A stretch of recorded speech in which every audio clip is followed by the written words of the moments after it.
favor, por Cristina. Cordial y afectuoso saludo para todas y para todos. Nos encontramos en un nuevo espacio en el marco de la Feria Internacional del Libro 2024 con, una vez más, la Universidad Pedagógica y Tecnológica de Colombia, desde la Facultad de Ciencias de la Educación, para hacer la presentación de 2 revistas más de ese grupo de muy queridas revistas que tenemos en la facultad, y para ello pues tenemos como siempre invitados de lujo. Vamos a empezar entonces con nuestra revista Historia y Memoria, que sin lugar a dudas es una de las revistas referente que tenemos en la facultad, que ha hecho un trabajo muy importante y que evidentemente es de las revistas que tenemos muy bien posicionadas, y que evidentemente genera un impacto en toda la comunidad académica, particularmente desde esta perspectiva justamente de la historia y la memoria. No sé si, antes de darle la palabra a la doctora Diana, Olguita, como editora de la revista, quiere pues hacer una presentación general. Y pues bienvenidas, qué bueno tenerlos acá a la Feria Internacional, a propósito además de los 90 años de nuestra Facultad de Ciencias de la Educación. Muchísimas gracias a todas y todos, y particularmente al Comité Editorial de la Facultad de Ciencias de la Educación de la Universidad Pedagógica y Tecnológica de Colombia, y a su delegado hoy, el doctor Rafael Buitrago, que además de ser nuestro coordinador, nuestro director de la Escuela de Posgrado de la Facultad, está haciendo un trabajo muy importante de difusión de nuestras publicaciones de la Universidad Pedagógica. La revista Historia y Memoria surge en 2010 con una característica muy importante, que es orientada hacia la memoria como una categoría de la historia, y desde aquí se han hecho reflexiones muy interesantes respecto a las fuentes, respecto a las tendencias historiográficas, y basado en los sujetos, en nuevos problemas y en nuevas maneras de plantear debates en torno a esta perspectiva. En la revista cuenta con tres campos. En primer lugar, pues el noticiero, tema central. En segundo lugar, un área libre en términos de la historia y la investigación histórica. Y en tercer lugar, una sesión de reseñas y debates. El tema de este número, particularmente sobre pensar el género de la historia, propuestas y debates, digamos que nos ha convocado un set de artículos a nivel nacional e internacional, de lo cual pues hemos invitado a la doctora Diana Moret, quien es miembro del comité editorial y quien va a hacer una presentación sucinta de este dossier, y bueno, que esperamos que todas y todos puedan acceder y puedan leer y puedan hacer sus comentarios. La revista la pueden consultar a través de revistas de la Universidad Pedagógica y Tecnológica de Colombia. Entonces le damos la palabra a la doctora Diana Moret. ¿Me oyen? Sí, se escucha. Sí. Entonces, nosotros usamos este micrófono. Buenas tardes a todos y a todas. Para mí es un gusto estar acá en la presentación de la revista Historia y Memoria, correspondiente al semestre que estamos viviendo, o sea, el primer semestre del año 2024. Como dice Olga, el número 28 de la revista cuenta con una sección especial que se ha titulado Pensar el género desde la historia, propuestas y debates. Las editoras invitadas fueron Inmaculada Blasco Herranz, de la Universidad de La Laguna, en Canarias, y Nerea Aresti Esteban, de la Universidad del País Vasco. Voy a repetir un poquito lo que dijo Olga, yo les señalo cuando cambiemos la diapositiva. La revista, para mí, Historia y Memoria, es un ícono dentro de las revistas nacionales de historia. Es una revista que ha acompañado el doctorado en historia de la universidad, de la UPTC, y también la maestría. Como su nombre lo indica y como lo señalaba Olga, ha contribuido no solamente en el plano de lo que para nosotros es la historia como disciplina académica, sino también el concepto de memoria, que no tiene que ver solamente con lo reciente, sino también con las formas como nosotros construimos y reconstruimos nuestras propias historias y las historias del pasado. Entonces, Historia y Memoria trata de abarcar esos dos conceptos en una revista que siempre ha tenido un diálogo permanente con la historia, un intercambio de investigaciones a nivel nacional e internacional, con reflexiones historiográficas del presente, epistemológicas y críticas que consolidan y fortalecen a la comunidad académica. Es una revista científica en el sentido de que está clasificada en los más importantes índices nacionales y extranjeros y posee estándares de calidad y acceso abierto. Se puede consultar desde cualquier computador, cosa que es muy buena para quien esté interesado en la historia y la memoria. La revista se presenta a investigadores, pero también se presenta a personas interesadas en la reflexión y en la socialización de experiencias investigativas en el campo de la historia y la memoria. Y está organizada, como dijo Olga, en 3 secciones: la sección especial, la sección que se llama Zona Libre y el espacio de reseñas y debates. Yo quiero agradecer al director de posgrados de la Facultad de Educación y quiero agradecer también a Olga Janet Acuña por haberme invitado a presentar este número.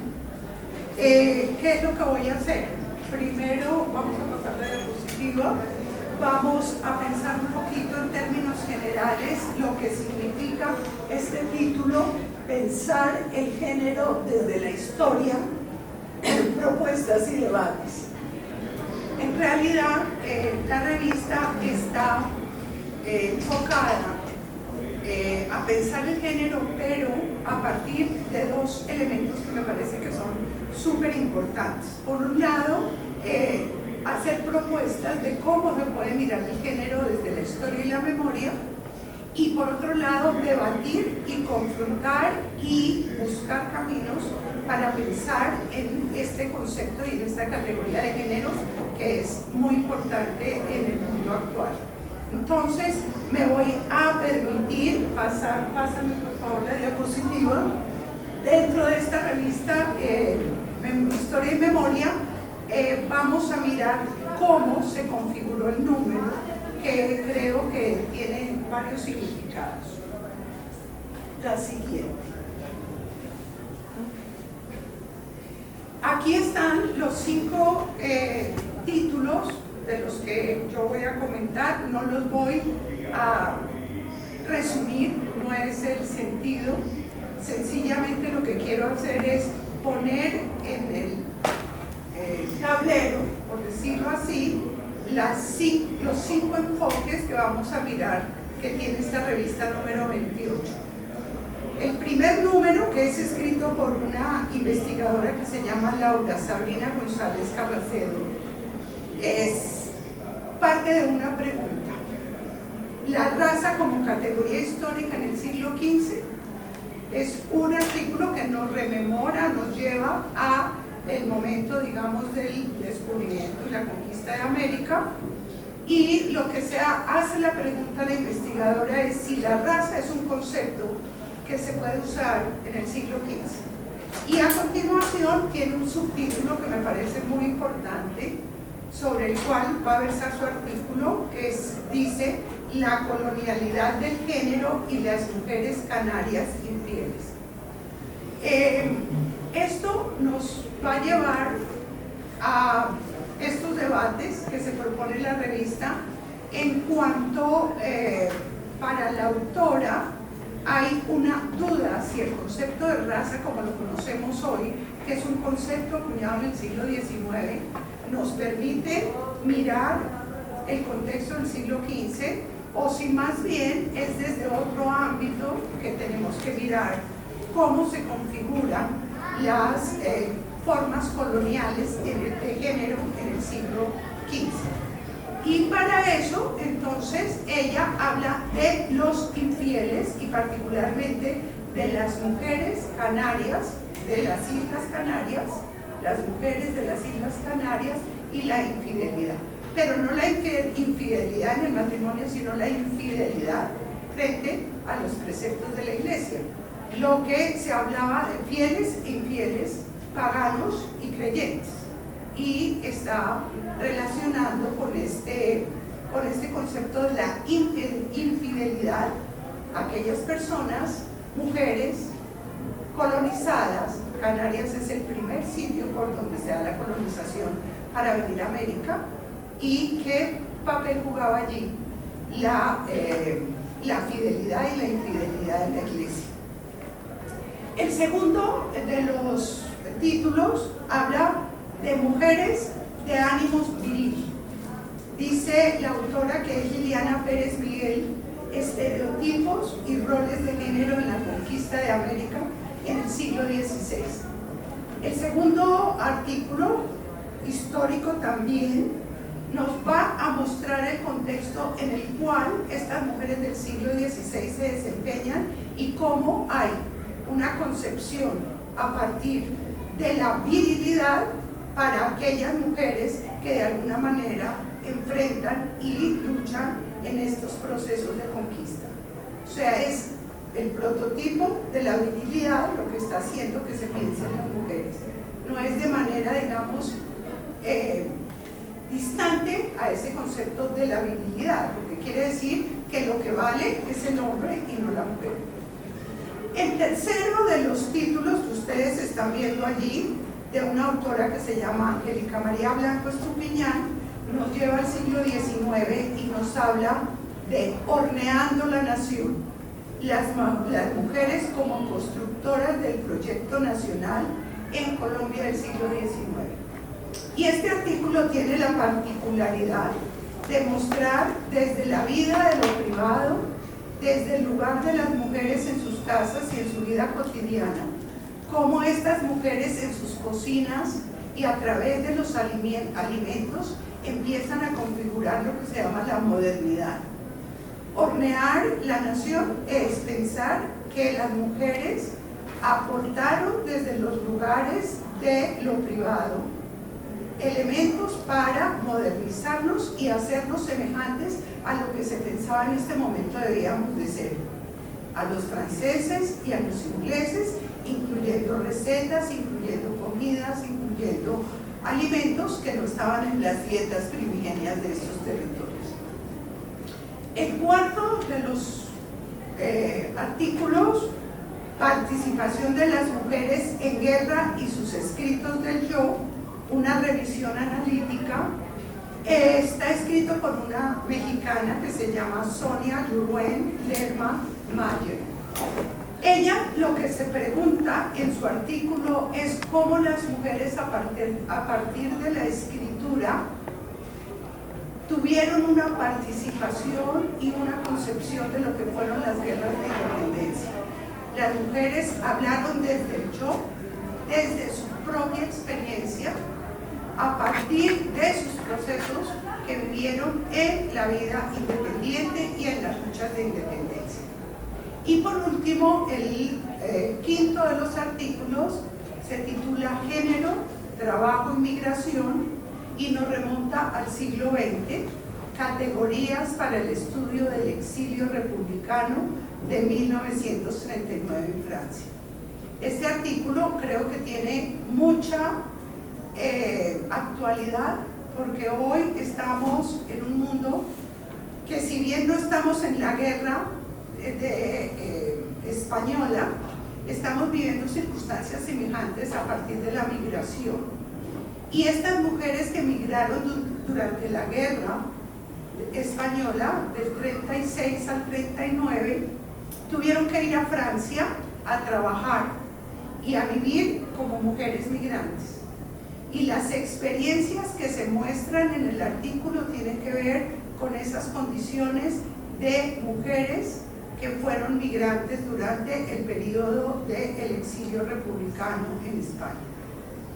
Bien, a continuación, y pasando a la siguiente diapositiva, quiero presentar 3 preguntas que serían las que a mí me gustaría responder rápidamente. Todavía no, ahorita cuando la lea pasamos a la siguiente. La primera dice, ¿por qué es importante una aproximación a pensar el género desde la historia?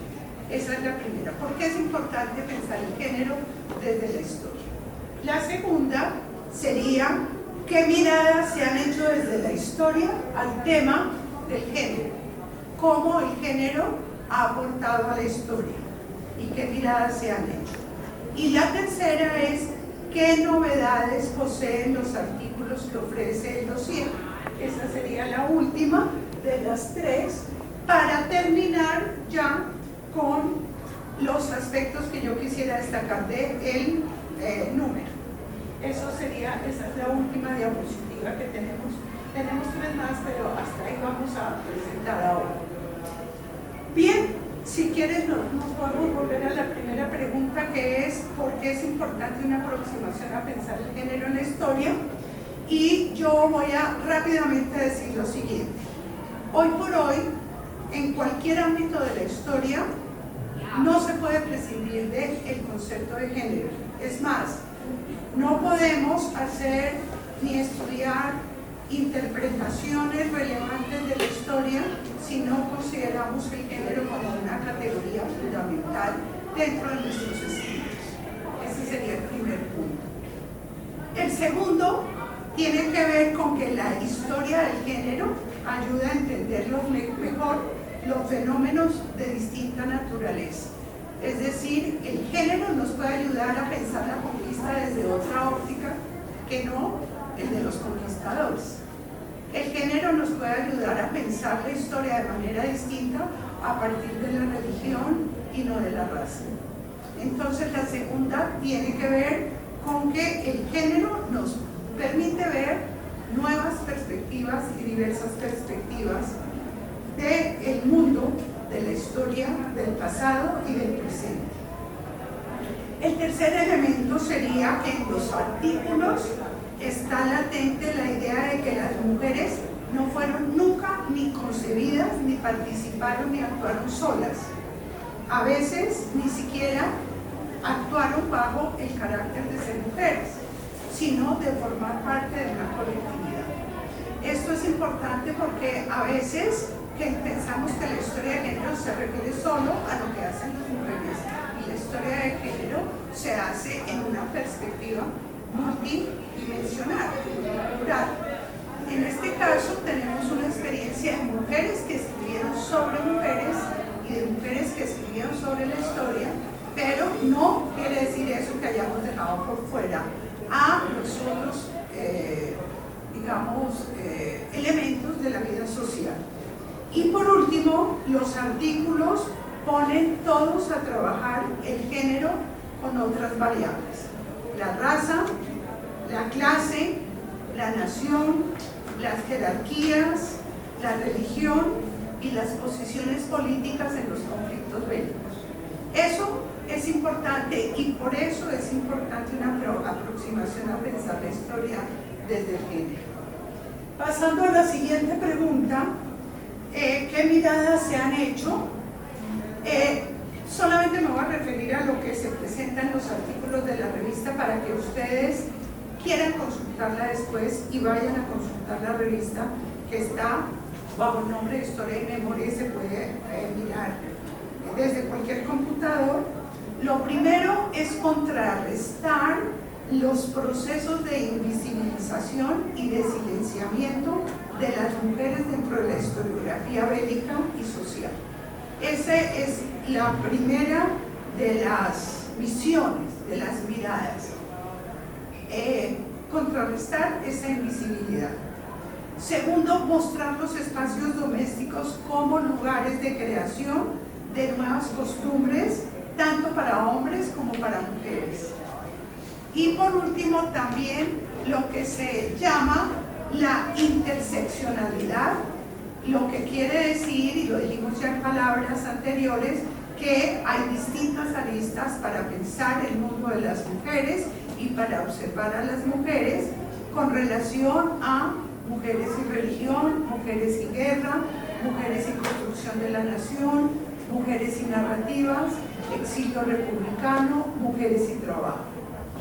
Finalmente vamos a mirar las novedades que se encuentran en los artículos, y en el primero yo destacaría el tema de la religión, porque lo que nos convoca es la infidelidad, el concepto de ser infiel a la religión católica. Más que raza, lo que estamos es en un mundo donde la religión lo abarca todo. un religión centralismo o una religión centralista europea que es la del siglo XV y XVI. En cuanto a la guerra, la variación de roles muy alejados de los normativos. Las mujeres no estaban en el campo de batalla, pero las mujeres estaban apoyando y manejando otras lógicas dentro de la guerra.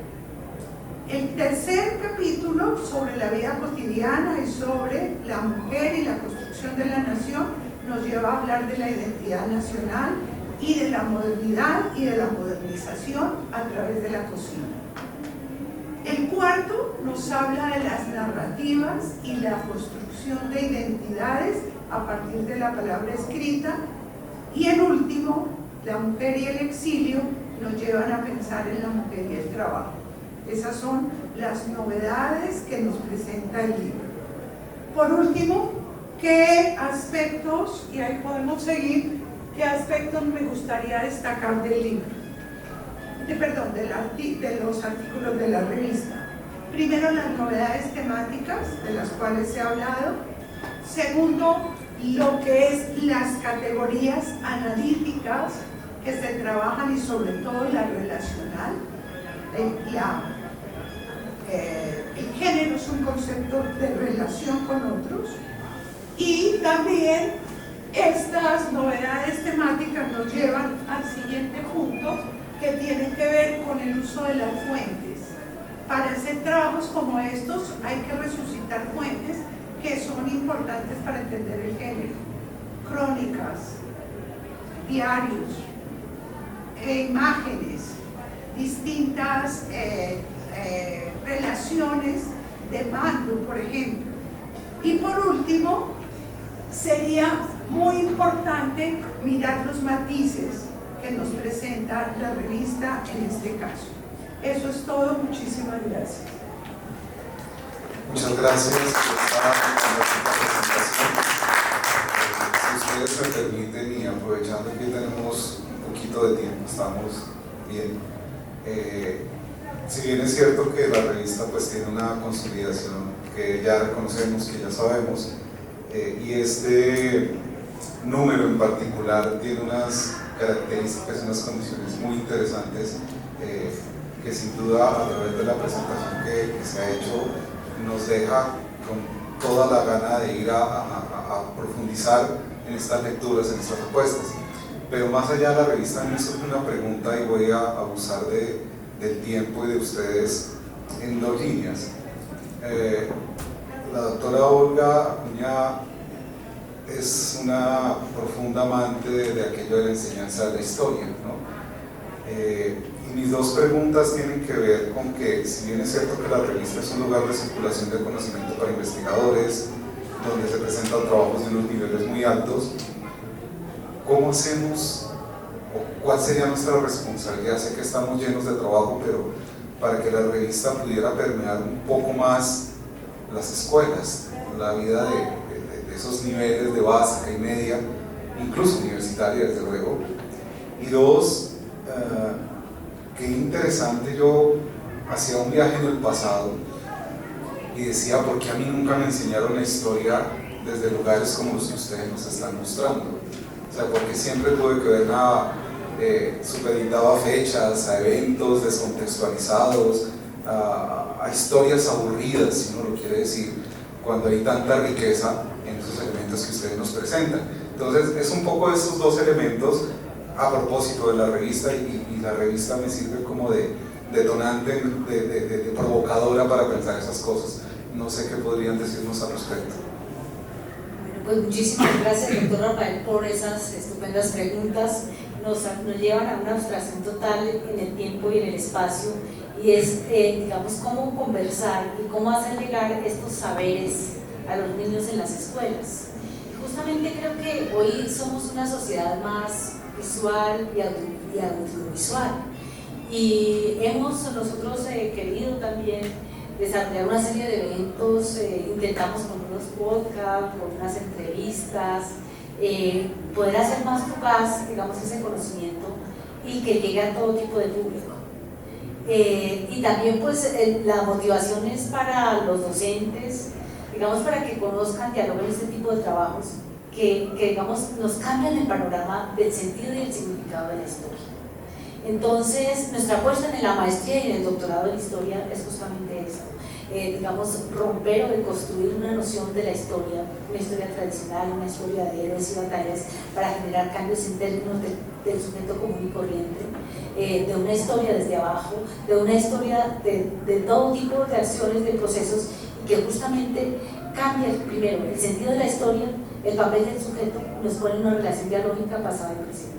Creo que, digamos, eso tendría que plantear. Bueno, aquí, no sé, la otra Diana, si tiene algo que complementar.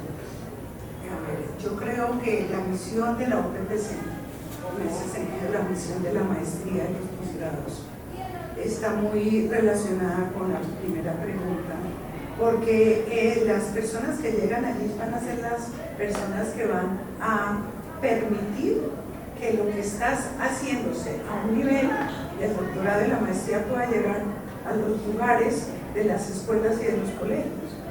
Entonces, esto me parece que es fundamental porque es una nueva visión. Yo creo que vivimos en un mundo donde todo va a la carrera más vertiginosa y, como dice Olga, son otros los formatos que nos está presentando el mundo actual. Yo a veces cuestiono si la rapidez de esos formatos ayuda a pensar y a formar conciencia, pero de todas maneras sí creo que la educación de los muchachos en los colegios y de la gente universitaria tiene que estar preparada para también todos estos giros que ha hecho la historiografía y que finalmente no tenemos que repetir que es que estamos haciendo unos trabajos muy tradicionales y muy clásicos, sino que esto nos está empujando a pensar de otra manera la historia, ¿no? Y desde otras perspectivas. Eso con relación a la pregunta, a tu primera pregunta, Rafael.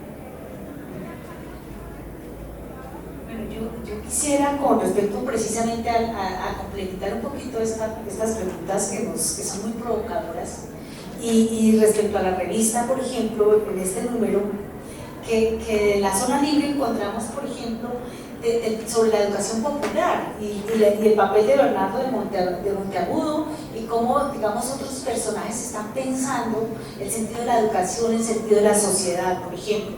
Entonces, ese es un artículo que encontramos en la zona libre, pero también, por ejemplo, los fascinés, digamos, que tienen que ver con la cultura, con la forma de lectura, con la forma de apropiación y sobre todo con la forma de representación de lo que está en el contexto social. Entonces son otras maneras también de interactuar y dar un sentido particular del análisis sobre cómo está la sociedad pensándose y representándose.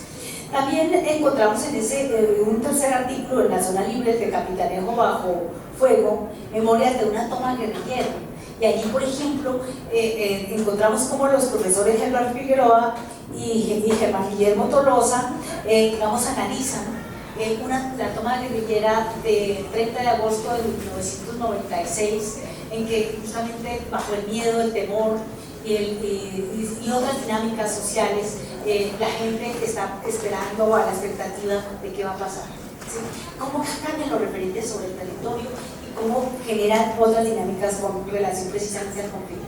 Y el cuarto artículo en esa dinámica, en esa zona libre, por ejemplo, el título, para que digamos también cómo los niños participan o son utilizados en este caso como una fuente de investigación.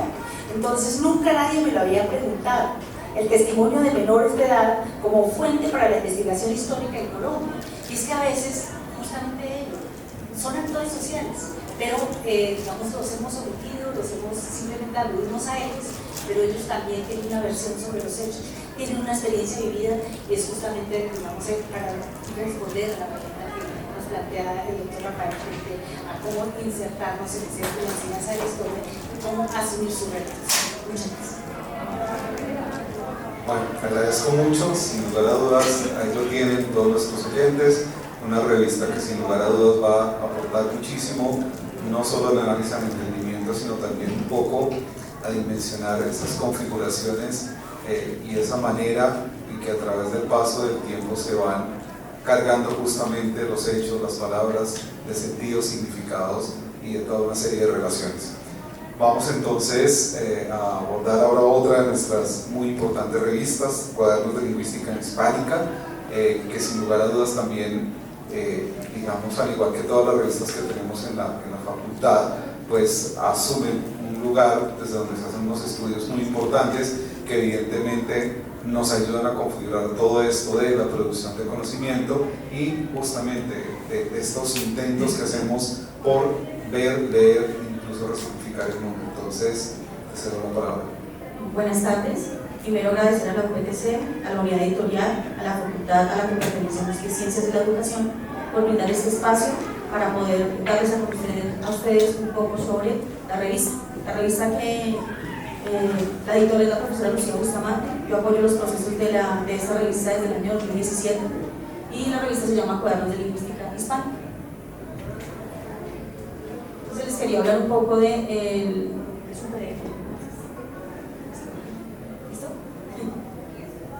Entonces, bueno, quiero hablarles un poco que la revista pues tiene un área muy grande, es el área de ciencias del lenguaje, pero al ser una revista, digamos, con esta amplitud, de cierta manera, aborda también unas temáticas importantes. Entonces tenemos la lingüística, la gramática, la fonética, la fonología, análisis crítico del discurso, psicolingüística, semiótica, psicolingüística, sociología del lenguaje, etnolingüística, modelos pedagógicos y diseño curricular, aplicado al lenguaje, lingüística aplicada a la docencia, pedagogía de la lectura, pedagogía de la escritura y pedagogía de la oralidad en español. Nosotros somos una publicación netamente electrónica. Desde el año 2019, junto con el comité editorial, se toma la decisión de no imprimir más la revista por aquello de ser un poco pues, más amigable con el ambiente. Publicación de acceso diamante, lo cual significa que la revista pues, no hace ningún cobro ni por el sometimiento ni por el procesamiento de los artículos que llegan allí para cumplir ese proceso editorial.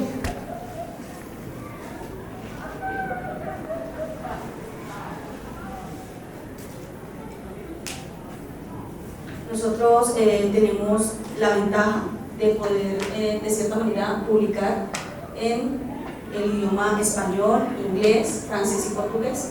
Somos una revista con periodicidad continua, lo que quiere decir que los procesos editoriales son un poco más rápidos. Entonces ya no hay que esperar que esté todo el cúmulo de artículos para poder publicar un número, sino que a medida que el artículo cumple ese proceso editorial, aparece inmediatamente publicado para así pues dar mayor facilidad y acceso al conocimiento a los diversos investigadores interesados en el tema. Nosotros estamos supeditados al Código de Ética, que es el de las buenas prácticas. La revista se preocupa mucho porque se lleve a cabo y se cumplan las buenas prácticas editoriales, que tienen que ver con que pues, el artículo no sea postulado en otra revista, que no sea publicado con anterioridad. Manejamos la evaluación por sistema de doble ciego y somos financiados por la Dirección de Investigaciones, por la unidad editorial de la Universidad Pedagógica y Tecnológica de Colombia. ¿Cuál es el estado actual de la revista? La revista en este momento tiene 43 números publicados. El número 43 es el número misceláneo y tenemos el número 44, que es un dossier que se tiene pensado para este año para poder publicar, que involucra la temática de discurso, identidad y interculturalidad. Entonces este dossier lo que hace es hacer un llamado a todos aquellos investigadores interesados en este campo para que a partir de su investigación, de su reflexión, pues pongan en marcha y aporten un poco a esto de la construcción de paz que es tan importante y que necesita pues en este momento nuestro país. Nosotros desde el 2000, yo llegué en el 2017, pero desde el 2016 digamos que quedó como en stand-by ese proceso de postulación a Scopus. Scopus es un índice de indexación, o es el índice de indexación más importante de todo el mundo. Entonces nosotros retomamos los procesos con la profesora Lucía desde el 2017, veníamos trabajando para podernos postular a este índice y por fortuna logramos entrar allí con mucho esfuerzo, con mucho trabajo.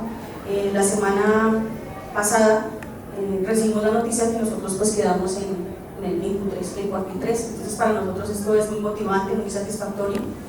¿Y cuáles son las ventajas o qué significa estar en Scopus?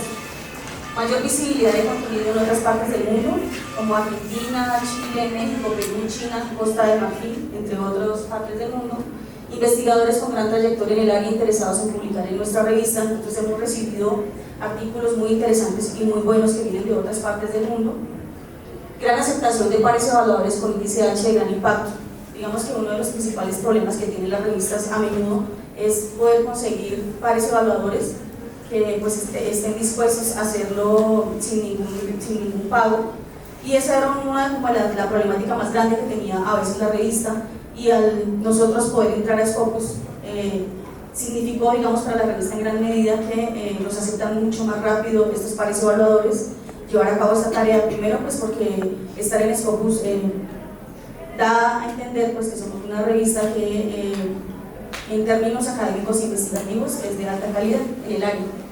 Propuestas de hacer colaboraciones de números especiales, ya hemos recibido varias también, de China, de Afganistán. Estamos mirando también porque nosotros como revista buscamos también generar impacto también en cuanto a que esa investigación llegue a otras partes del mundo, y esto ha permitido crear una red de colaboración entre varios editores, porque incluso al crear un número especial, eso conduce a que nosotros tenemos que tener un editor asociado que de cierta manera lleve ese conocimiento pues, a otras partes del mundo, que haga difusión desde sus diferentes universidades donde se encuentren, y incitación de la revista por investigadores cuyas publicaciones se alojan en Scopus. Entonces vemos cómo estos investigadores han visto en la revista un aporte importante, significativo, cuando ellos están construyendo su artículo de investigación, su artículo de revisión. Y algo muy importante, ¿no? Entonces, la unidad editorial de la UPTC ganó proyecto Ciencias. Estas revistas que pertenecen al área de, la universidad, se presentaron a un proyecto y de la mano de la editorial postularon, digamos, esa propuesta ante Ciencias, y pues esto nos favorece a las 14 revistas de la universidad. Se está formulando la política de ciencia abierta, pues si bien nosotros somos de ciencia abierta, como ya lo dije, las revistas no cobran ningún costo ni por publicar, ni porque usted pueda acceder a las lecturas que hay allí. Entonces se está formulando una política de ciencia abierta y datos abiertos para toda la colección de revistas de la universidad, lo que permite mayor visibilidad en las diferentes áreas de conocimiento. La universidad, de la mano de la editorial, con la editorial, está trabajando en 3 factores principales: política de ciencia abierta, números especiales, que ya lo dije, y visibilidad, análisis, decisiones sobre el aspecto temático y fortalecimiento a mediano plazo. Pues como nuestra revista tiene un aspecto temático demasiado grande, entonces se está pensando de pronto en poder reducir esas líneas. Respecto a la pregunta que hacía el profesor Rafael sobre cómo se está llevando el conocimiento, yo también iba a hablar un poco de eso, y es cómo de la mano con la Escuela de Idiomas este conocimiento que está en esta revista se está llevando a través del aula. La Escuela de Idiomas, pues, lo que hace, o su propósito es, en este momento está formando pedagogos para que pues, ellos vayan a las aulas y desde allí pues, formen a las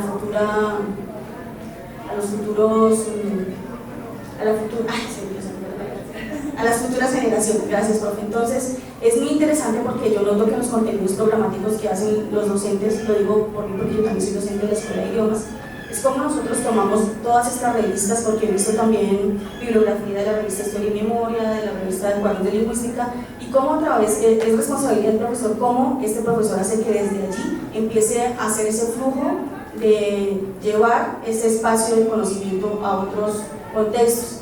Entonces, digamos que la labor más importante de nosotros es llevarle esto a los muchachos, decirles por qué es importante que ellos estén investigando, que estén revisando todo lo actual, y que de esta manera ellos lleguen a esos colegios, a esos escolares, pero no desde un conocimiento especializado, sino más bien pues desde lo didáctico, desde lo dialógico, cómo pueden ellos poner en práctica y en marcha esos conocimientos a través de estas futuras generaciones. Bueno, muchas gracias. Yo quisiera acá 3 cositas también a propósito del diálogo que tenemos. El primero, claro, es hacer cada una de nuestras revistas, lógicamente, al ubicarse en un espectro temático y hacer unos abordajes, tiene unos desarrollos fascinantes. Sin embargo, acá tú también nos pones de frente con otro de los elementos esenciales, que es el lenguaje, ¿no? Y el lenguaje, que además no es estático, el cual nos servimos, el cual utilizamos, el cual también se transforma en sus sentidos, significados y significantes y es bien interesante todo eso que pasa en la contemporaneidad a propósito del lenguaje. Eso, digamos que era un elemento que quería resaltar. Sumado a ello, y gracias a tu presentación, un elemento que casi se me va de la mente, pero que es muy importante, y es evidentemente resaltar y hacer un reconocimiento muy importante a la labor de todos nuestros asistentes, las y los asistentes editoriales, porque sin lugar a dudas creo que es, digamos, parte de las posibilidades reales del éxito que tienen nuestras revistas, de tener la posibilidad de unas publicaciones de calidad tan bien logradas como las que creo que hacemos en la Facultad de Ciencias de la Educación. Y entonces, claro, para ti, para todos los asistentes, nuestro gran reconocimiento, nuestro cariño, porque sin lugar a dudas es un trabajo fascinante e impecable. Y a propósito de ello, digamos que ahora sí te voy a hacer una pequeña pregunta, es, las revistas nos jugamos la vida, diría yo, en una tensión interesante, en darle gusto al sistema, ¿cierto? En lograr indicadores, índices, todo lo que nos implica, pero luego también de alguna manera hacer resistencia a través de la calidad, de lo que decimos, de lo que le apostamos.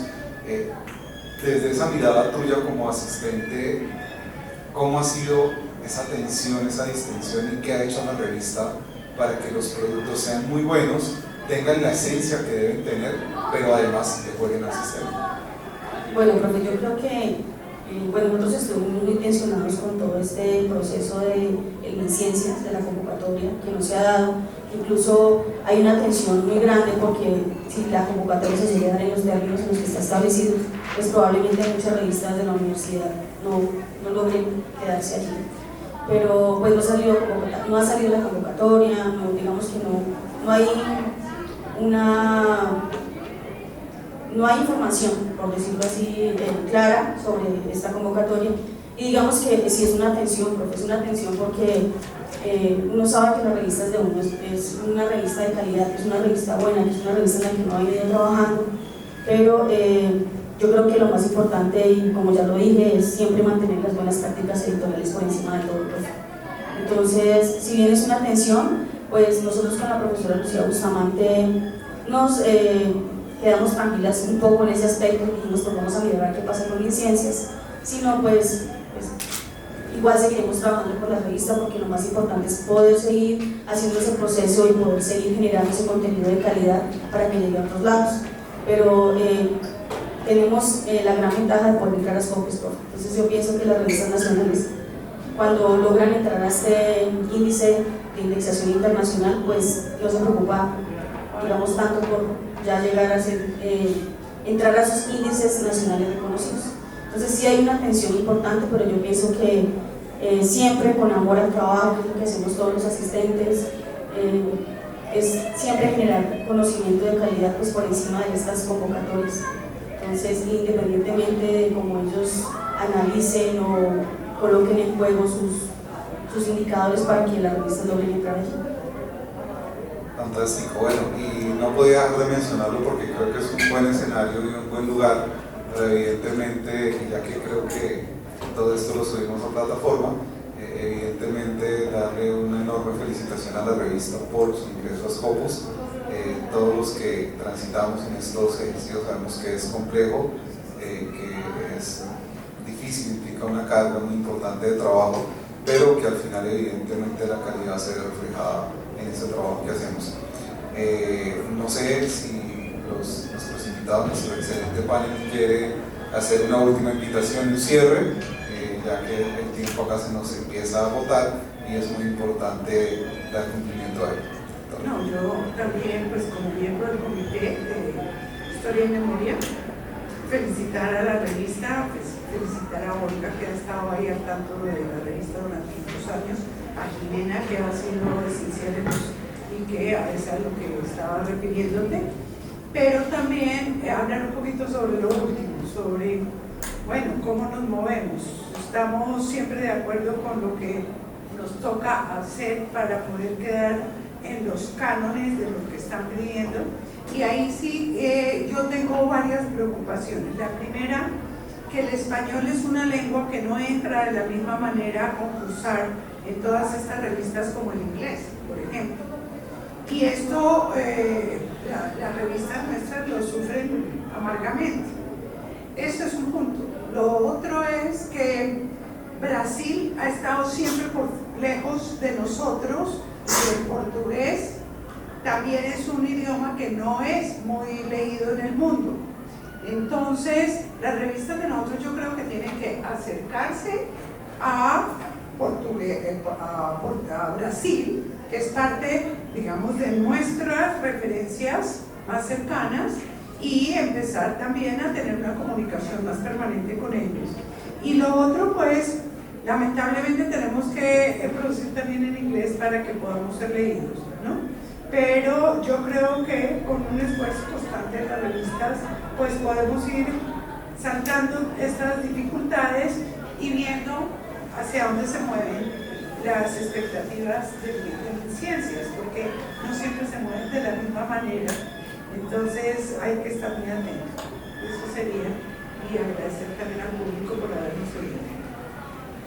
Muchísimas gracias, profesor Rafael. Pues yo creo que hemos apuntado, digamos, como lo dice Mari, y aquí la experiencia de la doctora Diana en Fronteras de la Historia, también como editora, nos lleva a estar cercanos a este proceso y a ver que no podemos estar cambiando los diseños, los modelos, las estrategias, sino, digamos, nuestra permanencia. Y yo creo que el éxito de estas revistas ha sido justamente esto, pensar en las revistas como un proyecto académico, más allá de si somos aceptados, de si somos tal formato, en fin.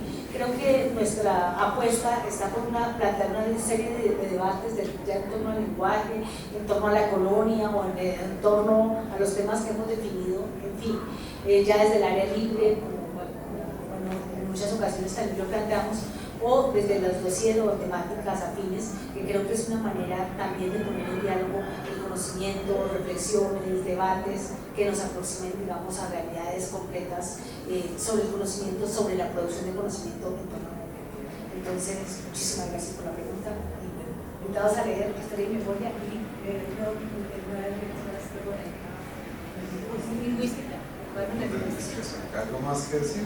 No, pues profesionalmente, pues darles un saludo a mis compañeros asistentes y decirles que no desistamos, que pues sigan trabajando en ese proyecto académico tan importante que tal vez en un futuro muy próximo pues todos van a tener el reconocimiento que se merecen. Bueno, muchas gracias a ustedes por la compañía, a nuestro público, los invitamos a visitar nuestros dos stands. Recuerden que este año la universidad logró ampliar y estamos en el pabellón 8 en el primer piso y en el histórico y tradicional en el pabellón 3 en el segundo piso. Allá obviamente van a encontrar las diferentes publicaciones de la universidad, de la facultad, y invitarlos también a visitar nuestra página porque allá van a poder acceder a todos los artículos que publica nuestra revista. Muchas gracias, que tengan un bonito resto de día y que se disfruten la feria al máximo. Feliz tarde.